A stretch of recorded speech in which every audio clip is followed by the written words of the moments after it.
On croit toujours que la menace de l'intelligence artificielle, c'est pour demain, comme si on avait encore le temps. Mais la vérité, c'est qu'elle est déjà là. Pas dans un film, pas dans un scénario de science-fiction. Ici, maintenant, dans nos poches. Au début, ça a l'air innocent.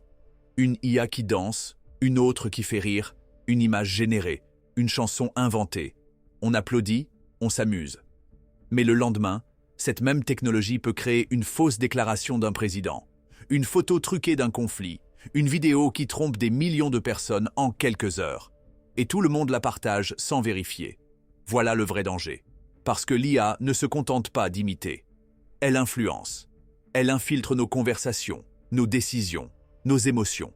Elle occupe nos journées, vole notre attention, brouille ce qui est vrai et ce qui est faux. Et le pire, c'est que souvent, on ne s'en rend même pas compte. Tu vois, ce n'est pas seulement une question de robots qui remplacent des emplois, c'est une question de contrôle. Qui décide de ce que tu vois? Qui écrit les histoires que tu crois vraies? Qui profite du temps que tu passes à scroller? Ce n'est pas un hasard, c'est un système, et l'IA le rend plus puissant que jamais. Alors, qu'est-ce qu'on fait?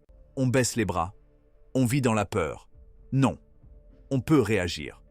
Et ça commence par 3 gestes simples. D'abord, ne crois pas tout ce que tu vois. Vérifie, recoupe, questionne.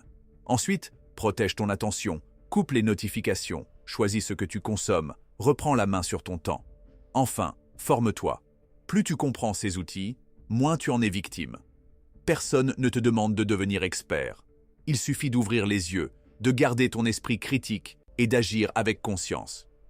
Ce n'est pas une guerre contre des machines, c'est un combat pour notre humanité, pour notre liberté intérieure. Je n'ai pas toutes les réponses, personne ne les a. Mais une chose est sûre, si on continue à ignorer ce qui se joue, alors oui, on sera remplacé. Pas seulement au travail, mais dans nos choix, dans nos pensées, dans nos vies. Alors, je te pose une question simple. Est-ce que tu veux rester spectateur ou est-ce que tu choisis, dès maintenant, de reprendre le contrôle ?